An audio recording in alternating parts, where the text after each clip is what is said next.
How to view Instagram analytics in Meta Business Suite.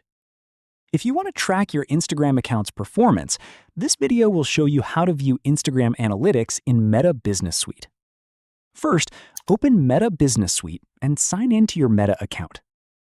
Now, click on Insights from the left side menu. Switch your option from Facebook to Instagram to get the insights from Instagram.